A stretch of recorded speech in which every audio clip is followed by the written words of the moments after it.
Le Sénégal ne dispose que d'une seule machine. Mais tout d'abord, le communiqué du Conseil des ministres, il est lu par Oumar Diaw. Le président Macky Sall a réuni le Conseil des ministres mardi 25 octobre 2016 à 15 h au Palais de la République. À l'entame de sa communication, le chef de l'État adresse ses remerciements aux populations des régions de Kaolack, Kaffrine, Tambacounda et Saint-Louis pour leur accueil chaleureux et leur mobilisation exceptionnelle à l'occasion de sa tournée économique dans les zones de production visitées et de l'inauguration de la centrale solaire de Bokhol. Après avoir félicité l'ensemble des agriculteurs du Sénégal qui œuvrent sans relâche à l'autosuffisance et à la sécurité alimentaire des populations, le président de la République salue l'action des ministres de l'Agriculture et de l'Élevage, l'encadrement efficace des autorités administratives et des services techniques de l'État. Le chef de l'État a magnifié leur contribution à l'amélioration de la productivité agricole, du stockage et de la conservation des productions, ainsi que leur commercialisation dans les meilleures conditions. Le chef de l'État demande au gouvernement de poursuivre les efforts de développement de l'agriculture qui demeure le secteur moteur du plan Sénégal émergent en veillant à l'allocation équitable et optimale des ressources mobilisées au profit des producteurs, au développement des filières selon une approche saine de valeur, à la dotation en facteurs de production et d'intrants de qualité et à l'ancrage d'un système de financement adéquat du secteur. Dans cette perspective, le président de la République indique au gouvernement la nécessité de promouvoir en particulier la filière banane en vue de l'émergence d'un label banane du Sénégal avec un objectif national de production de 50 000 tonnes en 2019 et d'assurer une restructuration efficace de Sonacos-SA afin de consolider la réhabilitation de la filière arachidière et la place primordiale de l'agriculture dans la création de richesses au Sénégal. Appréciant les performances remarquables du programme d'urgence de développement communautaire PUDC qu'il a initié et lancé en juillet 2015, le président de la République adresse ses félicitations au secrétaire d'État chargé du suivi du PUDC, à la Direction nationale du PUDC, au Programme des Nations Unies pour le développement PNUD, au génie militaire et au ministère sectoriel engagé dans la réalisation des projets. En effet, après une année de mise en œuvre, la composante développement des infrastructures socio-économiques a permis de réaliser 157 forages, 68 châteaux d'eau et 1734 km de linéaire de réseau au profit de 660 000 habitants, 790 km de pistes, de fournir 1000 équipements post-récolte, 13 moissonneuses et 400 motopompes pour améliorer la productivité en plus de l'électrification en cours de 406 villages. Dès lors, en vue de la consolidation des performances du PUDC, programme emblématique d'un développement national accéléré, équitable, solidaire et durable, le chef de l'État invite le gouvernement à accroître les ressources allouées au PUDC et de travailler dans les meilleurs délais en vue de la pérennisation du cadre institutionnel du programme.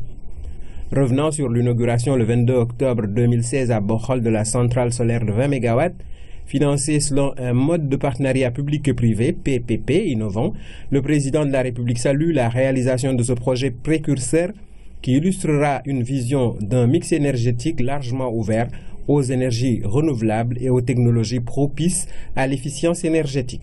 Après avoir félicité le ministre de l'Énergie et du Développement des énergies renouvelables, le directeur général de Sénélec, le secteur privé national et international, le chef de l'État annonce l'inauguration prochaine d'une autre centrale solaire de 20 MW à Malicounda, ce qui place le Sénégal parmi les nations leaders en Afrique en matière d'énergie propre. Le président de la République demande également au gouvernement d'assurer l'application intégrale des dispositions incitatives de la loi d'orientation sur les énergies renouvelables et de faciliter l'édification des projets de centrales solaires en corrélation avec l'objectif de taux d'électrification rurale de 60% à l'horizon 2017-2020. Ainsi, le président de la République demande au gouvernement d'examiner les modalités d'une baisse des prix de l'électricité d'ici à janvier 2017, de veiller à l'application d'une tarification optimale au niveau des concessions d'électrification rurale et de continuer sur la voie des réformes consolidantes du secteur de l'électricité. Rappelant par ailleurs l'importance primordiale qu'il attache à la situation des retraités, notamment à la revalorisation notable de leurs pensions ainsi qu'à l'amélioration soutenue de leur prise en charge sanitaire et sociale, le chef de l'État salue l'approbation par le conseil d'administration de l'IPRES de sa décision d'appliquer la mensualisation du paiement des pensions de retraite ainsi que la revalorisation des taux de pension de 10% à compter de janvier 2017. Dans la même perspective, le président de la République demande au gouvernement d'examiner les modalités opérationnelles de l'institution d'une pension minimale et d'un régime fiscal dérogatoire applicable aux institutions de prévoyance sociale. Concluant sur ce point, le chef de l'État invite le Premier ministre à prendre les diligences requises en vue de la tenue avant la fin de l'année 2016 de la deuxième conférence sociale dont le thème est axé sur la modernisation du système national de retraite. Le chef de l'État a clos sa communication sur son agenda en informant le Conseil de la visite officielle qu'il effectuera du 26 au 28 octobre 2016 en Pologne et de l'installation du Haut Conseil des collectivités territoriales le 31 octobre 2016. Il adresse ses félicitations à M. Ousmane Tanor Dieng pour sa nomination comme président de l'institution. Il exprime enfin ses encouragements aux membres du Haut Conseil des collectivités territoriales pour la réussite de leur importante mission. Le Premier ministre a adressé les félicitations du gouvernement au président de la République pour sa décision d'ouvrir le nouvel axe autoroutier Diamniadio-AIBD-Sindian dans les meilleures conditions, notamment tarifaires au profit des usagers. Il a par ailleurs rendu compte du suivi et de la coordination de l'activité gouvernementale. Le ministre de l'Économie, des Finances et du Plan a fait le point de la conjoncture économique nationale et internationale. Le ministre de l'Agriculture et de l'Équipement rural a rendu compte du déroulement de la campagne agricole 2016-2017. Le ministre auprès du président de la République en charge du suivi du plan Sénégal émergent a rendu compte de l'état d'avancement des différents projets et réformes. Au titre des textes législatifs et réglementaires, le Conseil a adopté le projet de décret portant application de la loi 2015-18 du 13 juillet 2015 portant Code de la pêche maritime. Au titre des mesures individuelles, le président de la République a pris les décisions suivantes. M. Vincent Badji, conseiller des affaires étrangères, principal ambassadeur du Sénégal en République du Cameroun, est nommé cumulativement avec ses fonctions ambassadeur extraordinaire et plénipotentiaire de la République du Sénégal auprès de son Excellence M. Idriss Déby Itno, président de la République du Tchad, avec résidence à Yaoundé. Madame Anna Semoufaye, ambassadeur du Sénégal en République de Guinée, est nommée cumulativement avec ses fonctions ambassadeur extraordinaire et plénipotentiaire de la République du Sénégal auprès de son Excellence Dr Ernest Bai Koroma, président de la République de Sierra Leone, avec résidence à Conakry. M. Ibrahima Kane, polytechnicien, ingénieur civil des ponts et chaussées, précédemment directeur exécutif du FONSIS, en charge des infrastructures, de l'agriculture et de l'agrobusiness, est nommé directeur général du FONSIS en remplacement de M. Amadou Hott. M. Souleymane Dembassi, administrateur civil, est nommé inspecteur des affaires administratives et financières, IAAF, au ministère de l'Agriculture et de l'Équipement rural en remplacement de M. Youssoufa Ndiaye, admis à faire valoir ses droits à une pension de retraite. M. Mam Denelo, ingénieur agronome, est nommé inspecteur technique au ministère de l'Agriculture et de l'Équipement rural. M. Francis Diouf, juriste, est nommé inspecteur technique au ministère de l'Agriculture et de l'Équipement rural. M. Pape Baba Diassé, inspecteur de l'enseignement élémentaire, précédemment inspecteur d'académie de Rufisque, est nommé inspecteur d'académie de Thiès, en remplacement de Mme Khadijatou Diallo, appelée à d'autres fonctions. Mme Khadijatou Diallo, inspectrice de l'enseignement élémentaire, précédemment inspectrice d'académie de Thiès, est nommée inspectrice d'académie de Kaolack en remplacement de M. Alioune Ndiaye, appelé à d'autres fonctions. M. Cheikh Dione, inspecteur de l'enseignement moyen secondaire, précédemment inspecteur d'académie de Sédhiou, est nommé inspecteur d'académie de Rufisque en remplacement de M. Pape Baba Diassé, appelé à d'autres fonctions. C'est signé le ministre porte-parole du gouvernement. C'était le communiqué du Conseil des ministres lu par Omar Diaw. Sachez que le président de la République a quitté Dakar ce matin à destination de Varsovie en Pologne. Le chef de l'État va effectuer une visite officielle sur invitation de son homologue. Il est attendu de cette visite la signature d'accords de partenariat, notamment entre les secteurs privés des deux pays. À son départ de Dakar, le président Macky Sall a été salué par le Premier ministre, des membres du gouvernement, ainsi que d'autres autorités civiles et militaires. Le président de la République qui est bien arrivé cet après-midi à Varsovie, en Pologne, le chef de l'État vient répondre à l'invitation de son homologue pour une visite de 2 jours. Il sera surtout question d'explorer les opportunités d'affaires pour renforcer la coopération économique entre les deux pays. Nous retrouvons notre envoyé spécial Aboubakar Kane. Le président de la République a été accueilli par le directeur du Bureau polonais des affaires étrangères, ainsi que le chef de la diplomatie sénégalaise et l'ambassadeur du Sénégal. Direction ensuite la résidence présidentielle des hôtes,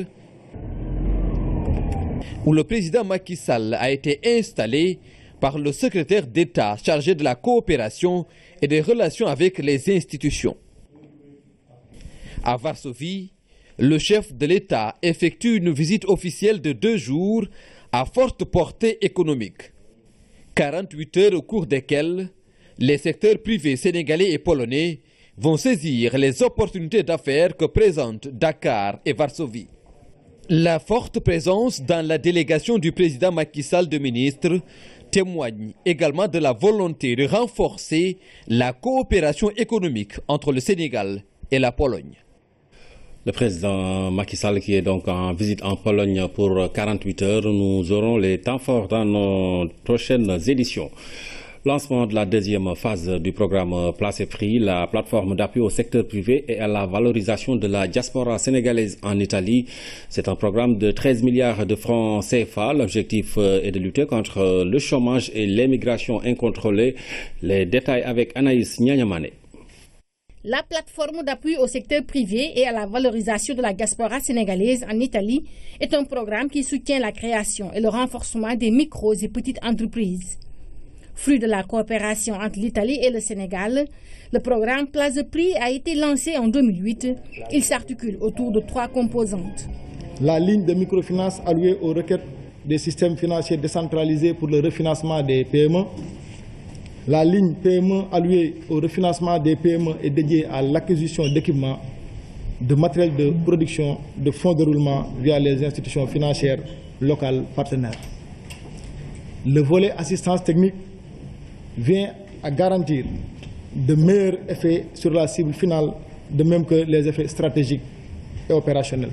Au total, 560 projets ont été financés pour un montant estimé à 13 milliards de francs CFA. La première était celle-ci qui est partie en 2008-2009 et s'est conclue en 2015. La deuxième phase est celle dont on a parlé aujourd'hui et la troisième est une phase qui vient d'être lancée en Italie avec un nouveau crédit d'aide pour 13 millions d'euros, auquel on aimerait bien pouvoir associer, comme je disais tout à l'heure, aussi une intervention de l'Union européenne dans le cadre du Fonds fiduciaire de la Valette. Ce programme a aussi largement participé au développement économique de notre pays et à la résorption des disparités entre les zones rurales et les zones urbaines. Pour ces acteurs de développement, les acquis méritent d'être consolidés et élargis dans le souci d'augmenter la portée du programme. La nouvelle lettre de politique sectorielle de la microfinance 2016-2020 accorde une importance au financement des secteurs prioritaires du PSE avec une option préférentielle pour les femmes, les jeunes et les MPME rurales. Je voudrais terminer mon propos en remerciant le gouvernement d'Italie pour les efforts consentis pour la première phase de la place des prix, mais également vous féliciter pour l'engagement que vous avez pris pour accompagner la deuxième phase de la place des prix. La phase 2 de la plateforme d'appui au secteur privé et à la valorisation de la diaspora sénégalaise en Italie devrait permettre de consolider les résultats déjà obtenus et contribuer à l'émergence du Sénégal. L'Afrique paie le plus lourd tribut de la migration en termes de fuite des cerveaux, une tendance qu'il urge d'inverser au plus vite selon Ndioro Ndiaye, la présidente de l'ONG Alliance pour la migration. Le leadership et le développement abordent la question de la migration ce soir à l'émission Le Point. Pour elle, les solutions ne manquent pas pour le continent. Nous l'écoutons avec Ousmane Ngarifaye. Ne souhaite pas que la migration soit choisie. Mais dans la plupart des pays du Nord en particulier, c'est effectivement une politique de migration choisie. Et ça, c'est au détriment du continent. Oui, certainement. C'est ce qu'on appelle l'exode des cerveaux. C'est que ces continents reçoivent des produits finis que nous avons formés avec nos ressources propres, les ressources des parents de ces jeunes, et que les continents receveurs, les pays receveurs les reçoivent et les utilisent. Finalement, c'est un produit fini, un profil déterminé, un profil qui a un contenu dont ces pays développés ont besoin, qu'ils héritent de nous et qu'ils développent. Mais je me dis que nous pouvons rééquilibrer les choses. Et quoi faisant? Ce qu'on appelle le brain gain, c'est tout ce que vous avez comme départ d'experts, des experts travailleurs de qualité, des highly qualified Africans, comme ils appellent.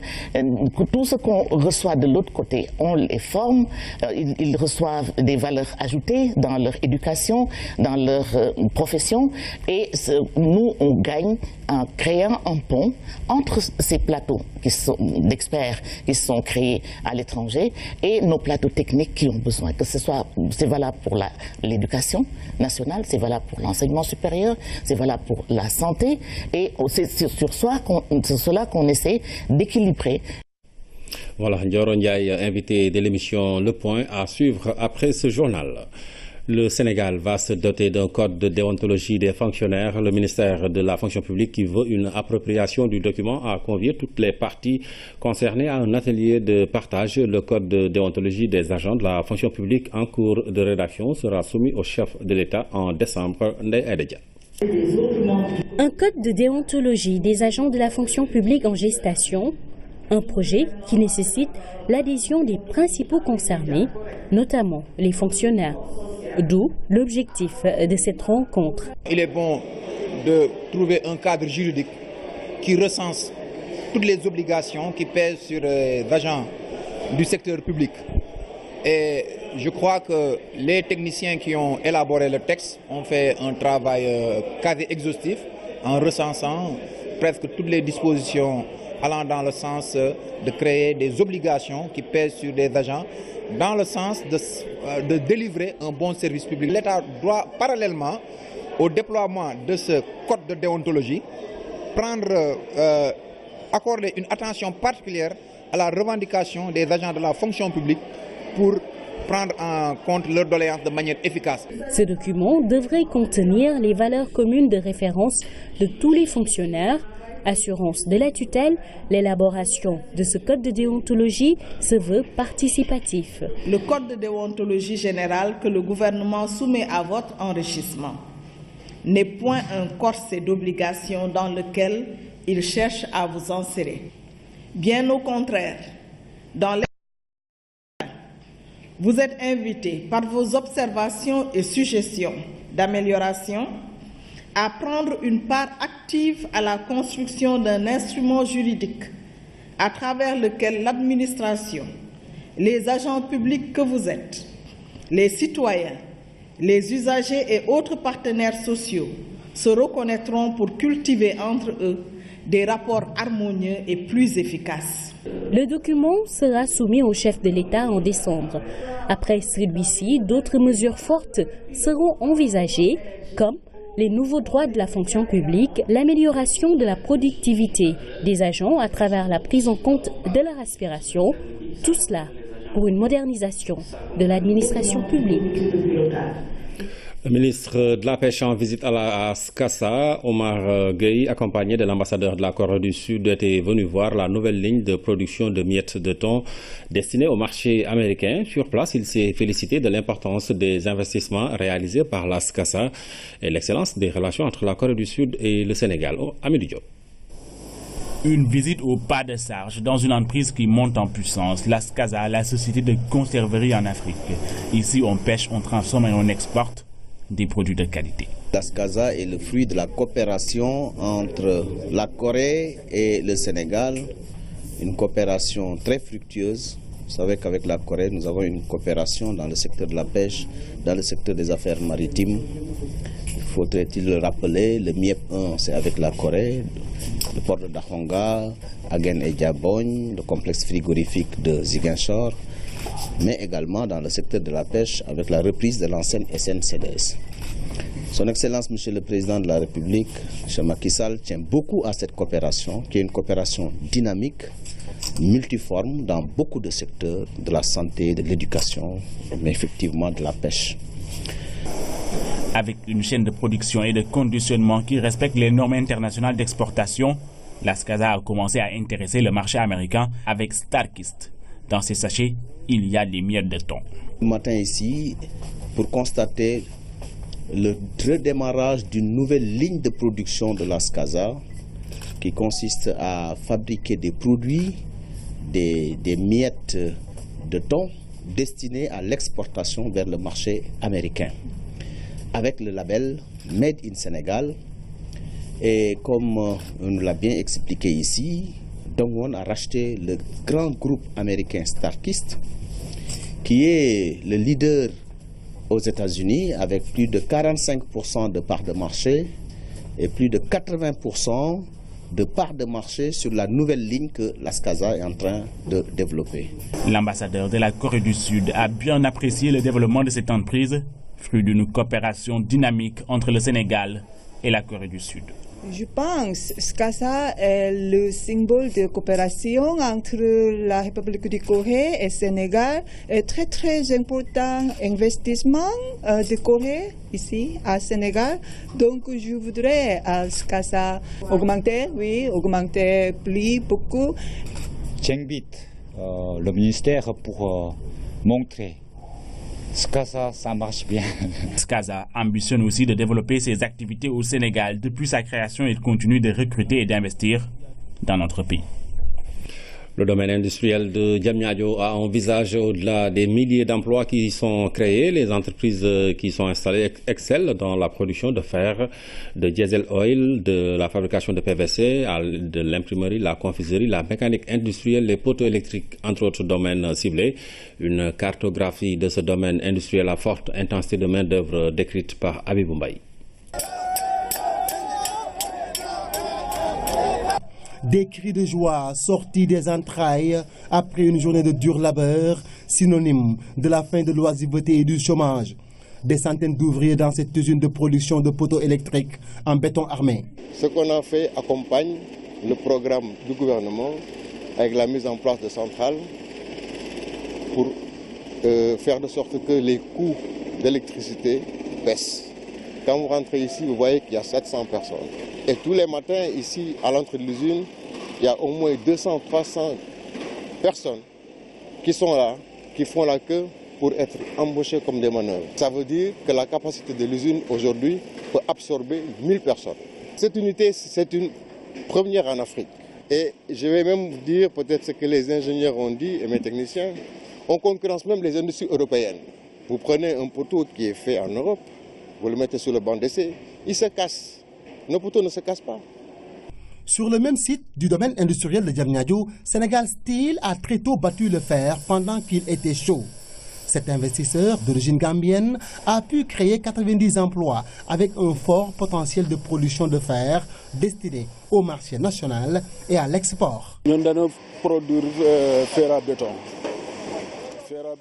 Je produis du fer à béton, des tubes carrés, des tubes ronds. J'emploie 90 personnes et la production dépend de la demande du marché.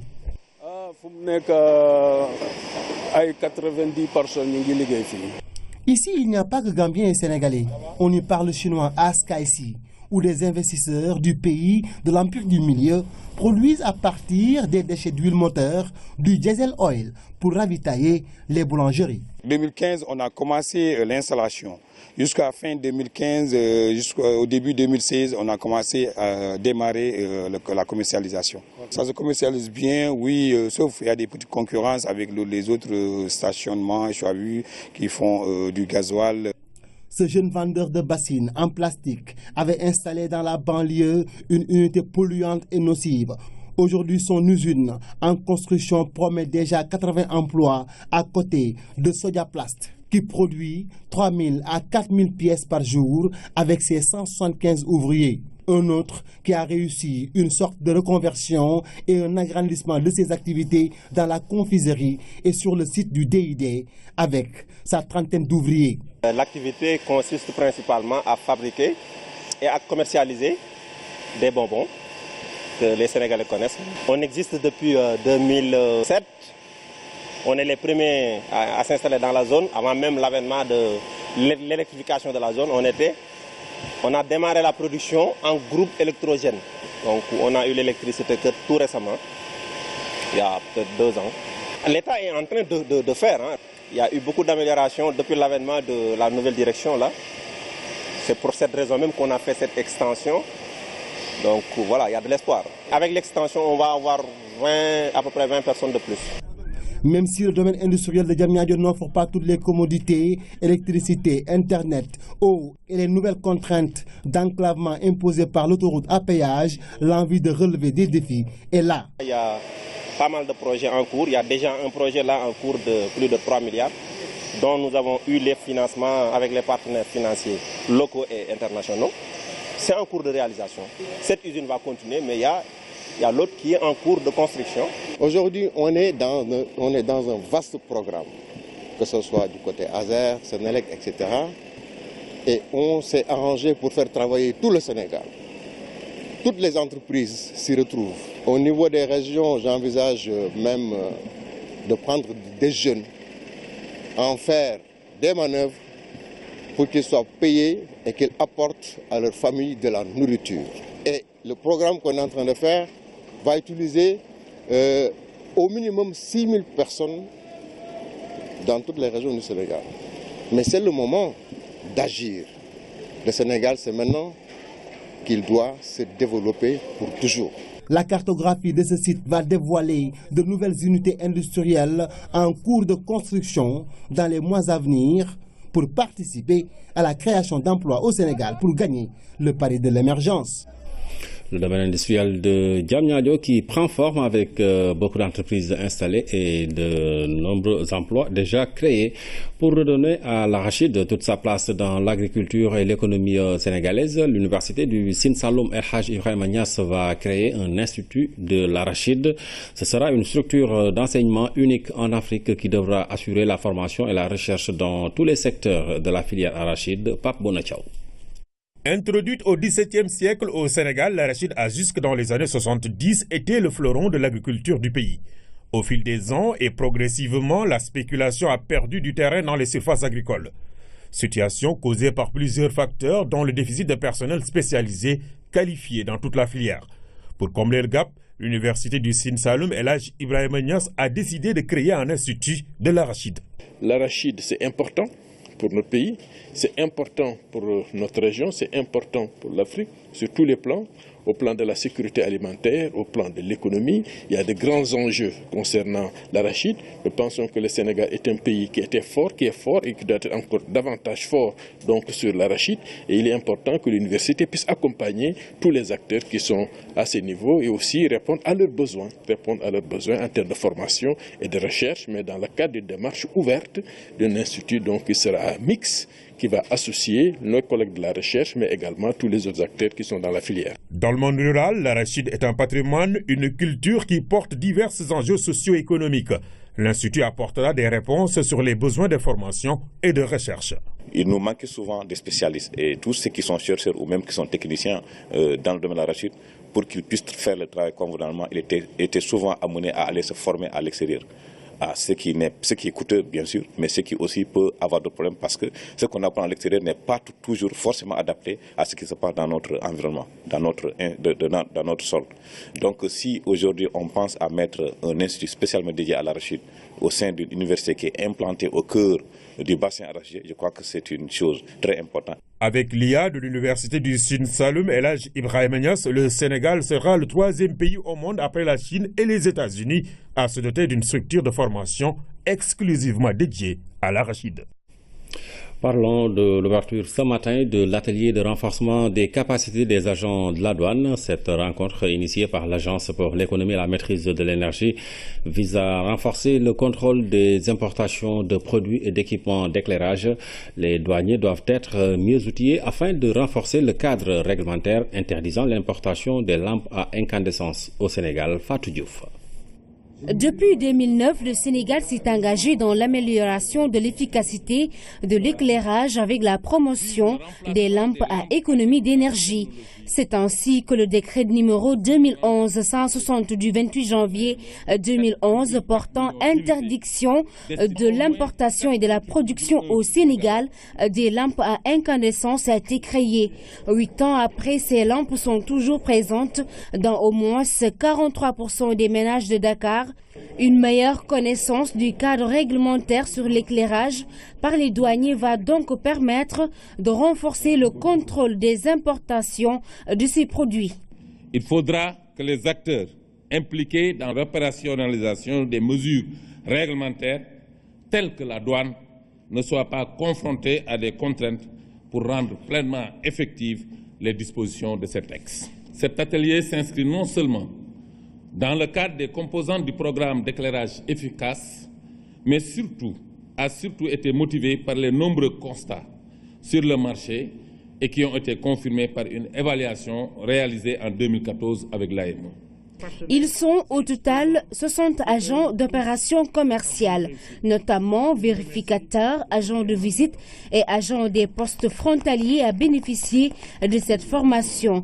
Durant 2 jours, ils vont être mis outillés sur les technologies d'éclairage. L'administration des douanes a pris à l'interne un ensemble de dispositions pratiques en vue du renforcement de l'efficacité du contrôle des produits d'éclairage au niveau de nos frontières.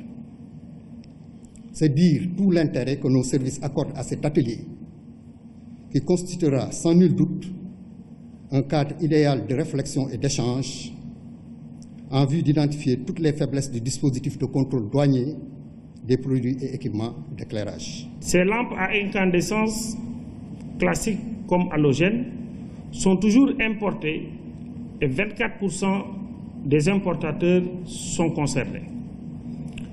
L'analyse croisée avec les statistiques douanières met en évidence le fait que, certes, les volumes d'importation de ces lampes classiques ont baissé, mais les tendances d'importation de lampes incandescence halogènes enregistrées ne se justifient pas. De tels constats montrent qu'il y a encore beaucoup à faire pour renforcer le cadre réglementaire en vigueur.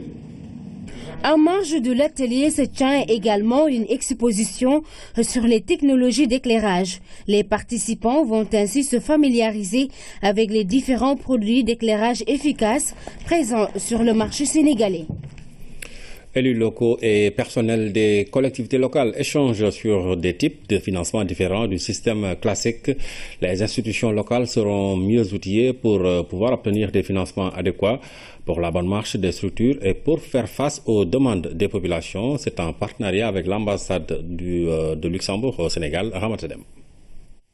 La principale préoccupation des élus locaux est l'accès au financement. Or, sans financement conséquent, certaines réalisations ne peuvent voir le jour, d'où l'importance pour ces élus du peuple de trouver les financements par des mécanismes légaux afin de satisfaire les préoccupations du peuple. Il arrive souvent que des investisseurs privés puissent puiser des milliards dans vos terroirs, mais la législation ne permettait pas de faire. Maintenant, nous voulons créer un cadre réglementaire pour qu'en plus de la fiscalité locale, que les communes collectent au niveau donc des contribuables, en plus des transferts que l'État central opère en termes de dotation et de fonds d'équipement, qu'on puisse nouer des partenariats assez dynamiques avec des ressources plus substantielles pour venir être en adéquation, en tout cas avec les besoins des populations, et naturellement, elles pourront qu'en tirer un profit.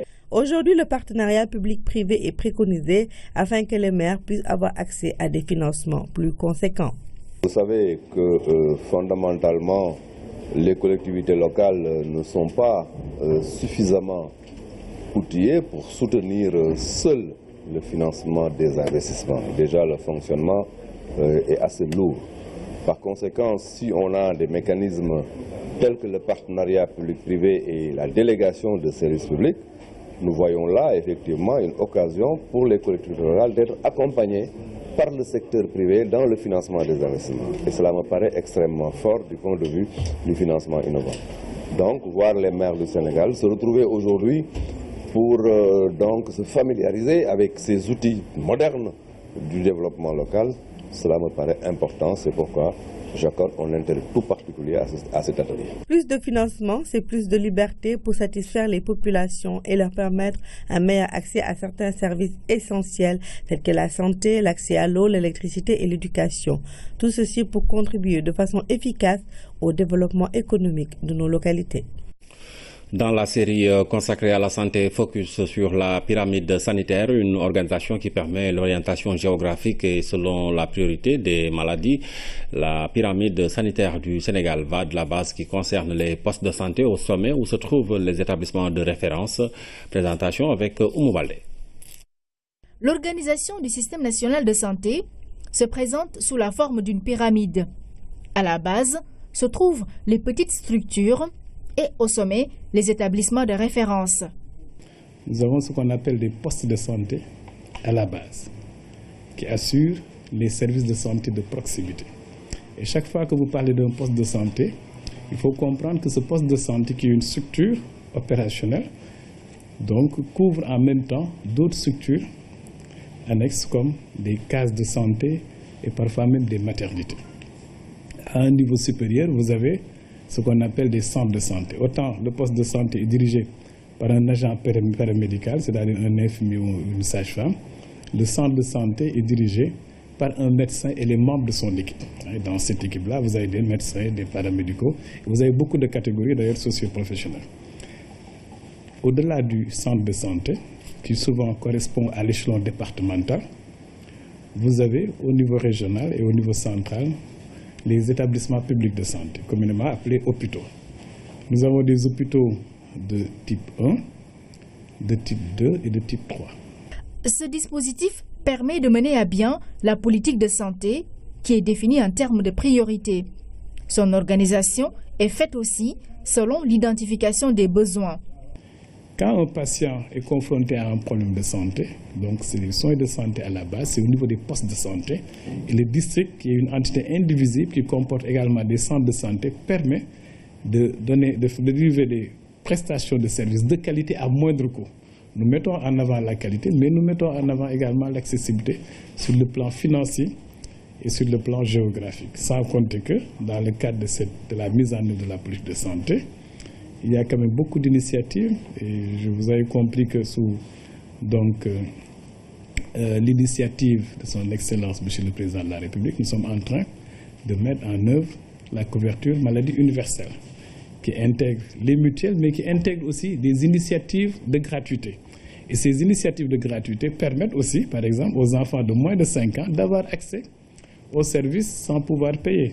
Et c'est valable également pour les personnes âgées et c'est valable également pour la prise en charge de beaucoup d'autres pathologies. Toutefois, il n'est pas rare de voir certains patients s'orienter vers les structures de référence pour un problème de santé qui peut être pris en charge par un poste de santé. D'où l'intérêt de réorienter l'information par rapport à la pyramide. Nous voulons mettre en place une plateforme cartographique où les gens peuvent se connecter pour voir la position de nos structures, pour voir les habitations, pour voir les problèmes de santé, pour voir donc qu'est-ce qui est offert dans ces structures sanitaires, quelles sont les heures de consultation. Une bonne information par rapport à l'offre sanitaire pourrait non seulement faciliter le respect des différents niveaux de prise en charge sur la pyramide, mais aussi permettre aux populations de bénéficier de certaines initiatives de gratuité. Les urgences constituent le premier motif de consultation dans les structures de santé. L'urgence est considérée comme une pathologie qui met en danger le pronostic vital de la personne. La médecine d'urgence est l'une des spécialités les plus récentes et le Sénégal organise son système de santé pour améliorer la prise en charge de cette pathologie. Fatou Saro. Appeler de l'aide. Analyse du rythme cardiaque en cours. Ne pas toucher le patient. Intervention d'urgence. Le pronostic vital du patient est engagé. Massage cardiaque, monitoring, sérum, aspiration, tout le dispositif médical de l'ambulance est mis en branle pour le récupérer. Conseillé, vous pouvez toucher le patient. Le service d'assistance médicale des urgences est l'un des établissements publics mis en place en 2005 pour la prise en charge primaire.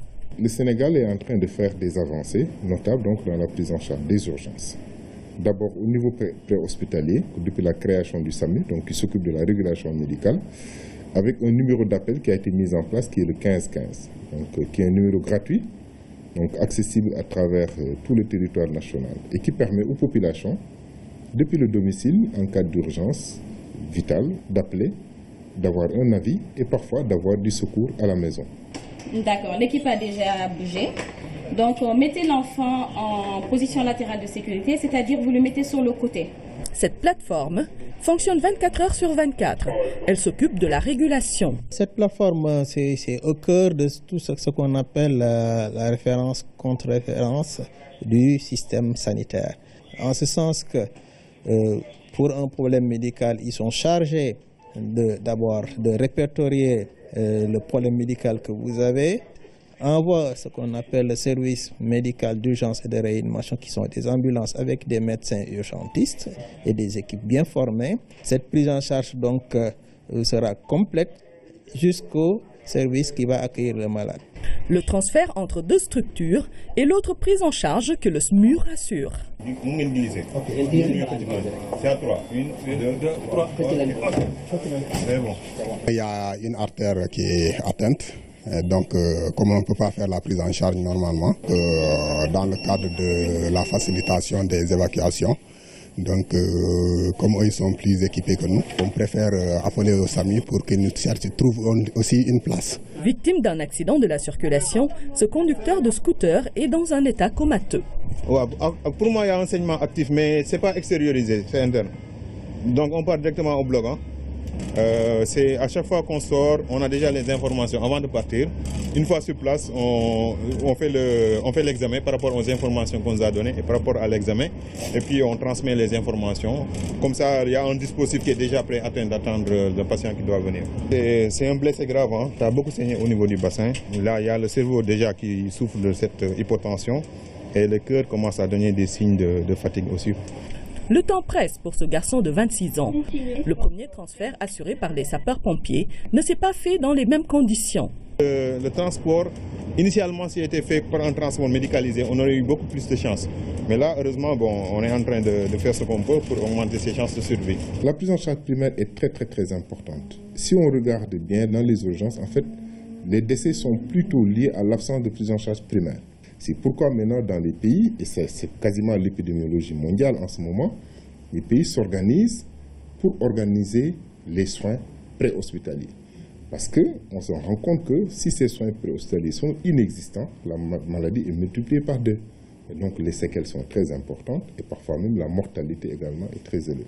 On a vu sur le monitorage qu'il y a vraiment des signes d'arrêt cardiaque, on s'est arrêté. Et quand on s'est arrêté, on a vu effectivement que le patient était en arrêt. On a commencé les manœuvres de réanimation, mais malheureusement pas. Pas de chance. Quelques défaillances dans le circuit. Pourtant, aujourd'hui, le Sénégal a mis en place un système plus performant de prise en charge des urgences, avec l'agrément d'un certain nombre de structures privées et la mise en place des SAU.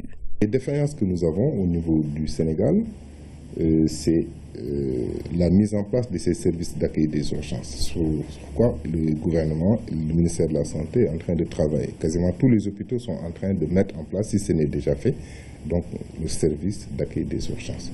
Et plus loin, pour la proximité et pour la rapidité, pour que les patients, les populations accèdent très vite au centre de santé, on est en train de travailler sur un dispositif d'unité d'accueil des urgences dans les centres de santé. Augmenter le paquet de services dans les centres de santé où les unités d'accueil des urgences peuvent contribuer largement à la prise en charge précoce de ces patients. Le SAMU est l'interface entre les populations et les structures de santé. Son intervention est gratuite. Composer le 1515 peut sauver des vies. Mais attention, s'amuser avec ce numéro peut coûter la vie à d'autres. En urgence, chaque seconde compte. Voilà, Fatou Sakho, après donc la série sur la santé, nous enchaînons avec la rubrique santé au Sénégal. Il n'existe qu'une seule machine de radiothérapie. Or, c'est un élément important dans le traitement contre le cancer. À l'hôpital de Dantec, c'est difficile de trouver un rendez-vous pour une séance tellement la demande est importante. L'État compte néanmoins apporter une solution. Ramatalem. La radiothérapie est un complément du traitement du cancer. La radiothérapie a déjà prouvé qu'elle avait un impact en diminuant le risque de récidive. Vous savez, le problème du cancer, c'est d'abord la récidive. Quand vous enlevez une tumeur, vous enlevez ce que vous voyez et vous risquez de laisser ce que vous ne voyez pas, ce qui est microscopique. Et là, le rôle de la radiothérapie, c'est de détruire ces cellules cancéreuses que l'on ne voit pas et que la chirurgie a laissées en place. C'est ça essentiellement le rôle de la radiothérapie. C'est un complément de la chirurgie, essentiellement. Et donc, si vous vous limitez, comme on le faisait avant l'ère de la radiothérapie, enlever la tumeur, même si on est très radical, même si on est très agressif, vous laissez des cellules microscopiques et le cancer revient. Donc la radiothérapie a permis de réduire cette récidive et donc par conséquent de réduire, d'augmenter la survie des malades. Voilà, c'est un complément indispensable de la chirurgie. Au Sénégal, il existe une seule machine pour tous les patients qui luttent contre le cancer. Une vieille machine qui date de la fin des années 70, appelée la source de cobalt. C'est la seule machine. On a une très longue liste d'attente et on n'a pas assez de personnel. On est 2 techniciens supérieurs, il y a 2 radiothérapeutes et 2 physiciens médicaux. Ça ne suffit pas. Et en plus, on couvre toute la sous-région. C'est une machine qui tombe souvent en panne, il faut le dire. Du fait du poids de son âge, elle arrive encore à émettre ses rayons sur ses patients qui la sollicitent au quotidien pour un espoir de guérison. Mais ce n'est pas toujours facile, car il y a de longues listes d'attente. Oui, les patients arrivent à suivre les traitements, mais pas tous, parce que souvent il y a des problèmes de moyens. Et aussi, il y a la très longue liste d'attente. Il y a des patients qui attendent jusqu'à 2 mois pour être traités et c'est pas bon parce que la maladie n'attend pas. Quand nous sommes venus pour la première fois, on a vu les professeurs, mais on était sur une liste d'attente à peu près de 229 cas. Donc sur les 2 professeurs qui étaient disponibles, chacun avait une liste d'attente de plus de 200 personnes. Donc une liste d'attente de 200 personnes, en sachant qu'une séance de radiothérapie, ça prend entre 15 et 20 minutes, c'est beaucoup. Donc c'est une durée de plusieurs mois. Bon, j'ai tapé sur toutes les portes, mais je me suis rendu compte qu'effectivement, il y avait énormément de monde. Et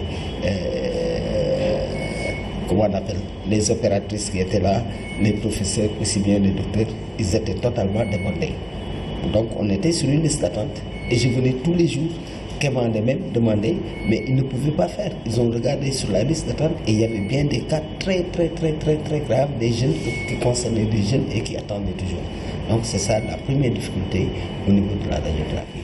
La radiothérapie est à 150 000 francs CFA pour tous les cancers à l'hôpital Dantec de Dakar, ce qui n'est pas forcément à la portée de tous. Autre difficulté, le personnel qualifié qui est très insuffisant, ce qui constitue également un frein dans le traitement du cancer.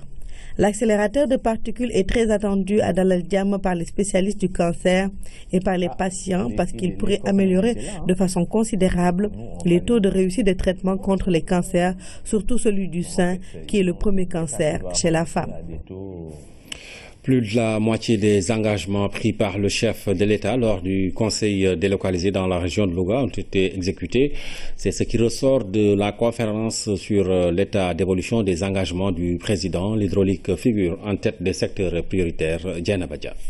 Face à tous les segments de la population de Louga, le gouverneur a fait le point sur l'état d'exécution des engagements du chef de l'État. L'agriculture, l'élevage, la pêche font partie des secteurs prioritaires. C'est pourquoi d'importants efforts ont été consentis dans le domaine de l'hydraulique. L'État a injecté un volume d'investissement sur les 3 ans de 130 milliards 931 millions 951 073 francs CFA.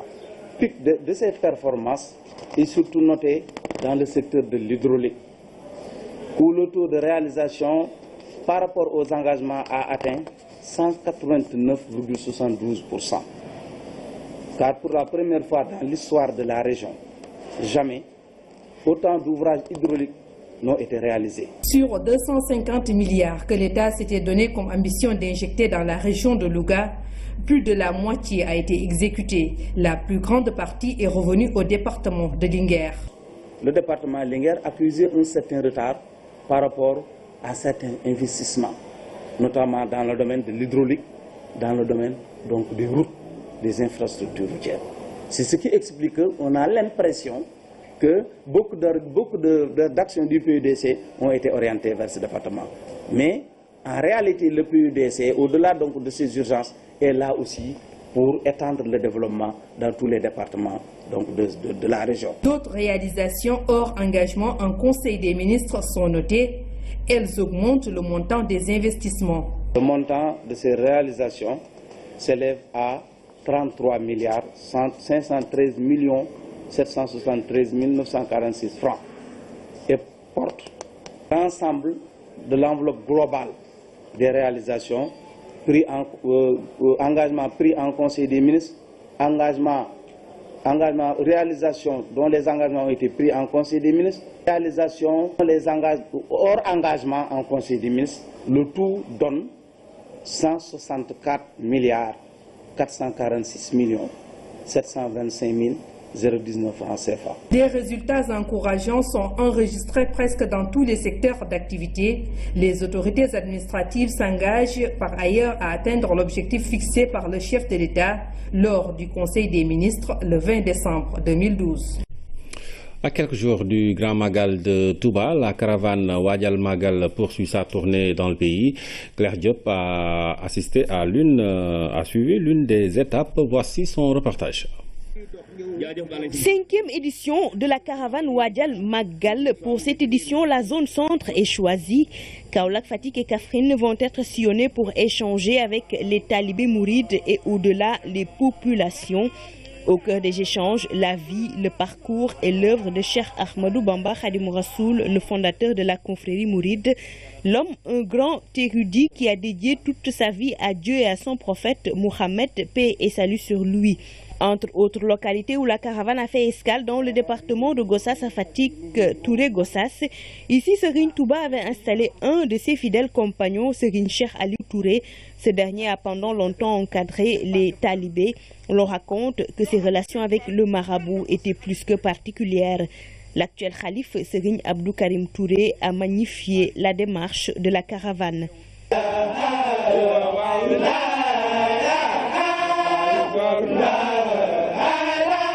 Ensuite, cap sur Thiénaba Gossas à quelques kilomètres, toujours dans le département. Ici, le passage de Khadim Rassoul est marqué d'une empreinte indélébile. Tiki, dans la commune de Nguelou, a aussi reçu la caravane. La population à majorité mouride a sonné la grande mobilisation. Tiki, dans la commune de Nguelou, a aussi reçu la délégation. La population à majorité mouride a sonné la grande mobilisation à quelques kilomètres d'Arofal. Ici, sous l'indigal de Cheikh Ahmadou Bamba Khadim Rassoul, Serigne Modou Fall a fait de ce village son fief.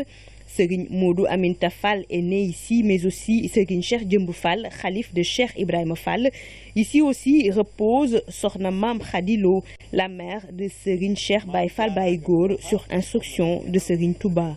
Et c'est tard dans la soirée que la caravane est arrivée à Lagan, un des grands dara de Cheikh Saliou Mbacké Ibn Khadim Rassoul, à l'accueil des versets du Saint-Coran, mais aussi la lecture des Khassaït de Serigne Touba. Devant les talibés, Serigne Modou Mbacké Sy, le coordonnateur de la caravane, est largement revenu sur les missions et objectifs de cette démarche. Après Lagan, la délégation est attendue dans d'autres localités, Touba Ngarandou, Landaigne ou encore Nguelou. La caravane Wadjal Magal dans la zone centre. L'actualité internationale nous mène au Venezuela. Le Parlement vient d'enclencher un projet de destitution contre le président Nicolás Maduro. En Irak, plusieurs milliers de combattants de l'État islamique sont prêts à se battre à Mossoul au moment où les forces d'élite irakiennes se rassemblent pour reprendre la ville.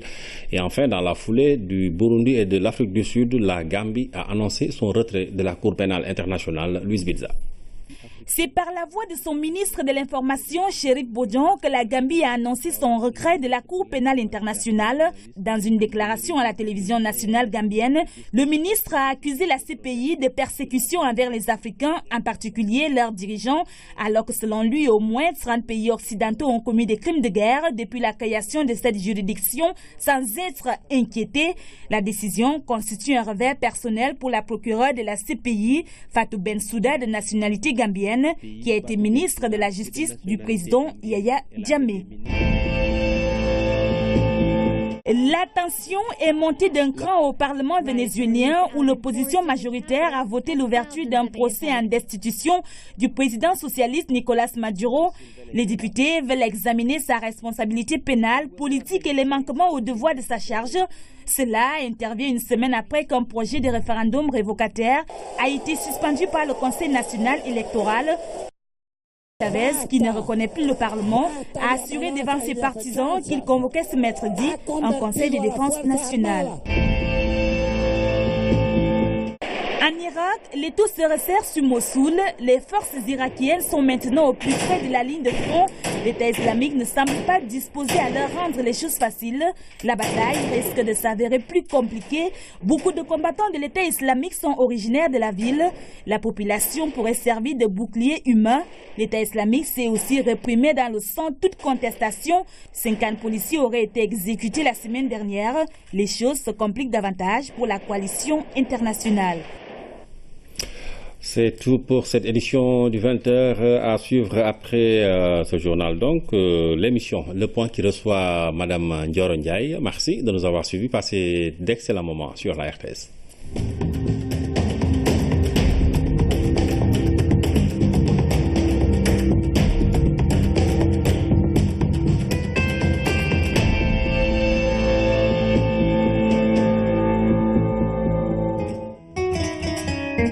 La météo vous est offerte par Bank of Africa.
La météo vous a été offerte par Bank of Africa.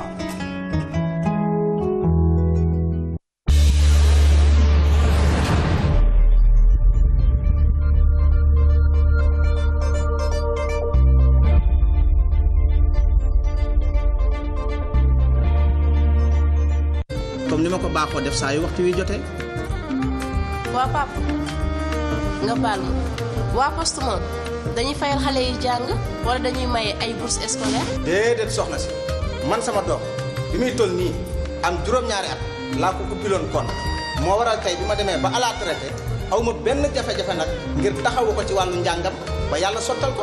man tamit de papa bëggoon naa bu Rama mi màggee mu am lu ko mën a dimbali si njàngam wala si métier bi mu taam. sama doom bul ko sax waaj. sama càmmiñ compte épargne scolaire yi laa bëggoon. Bacheliers des séries scientifiques, étudiants, parents d'élèves, pour la première fois en Afrique, EPIT à Paris, l'une des plus grandes écoles d'ingénieurs en informatique en France, délocalise son prestigieux programme d'ingénieurs à Dakar.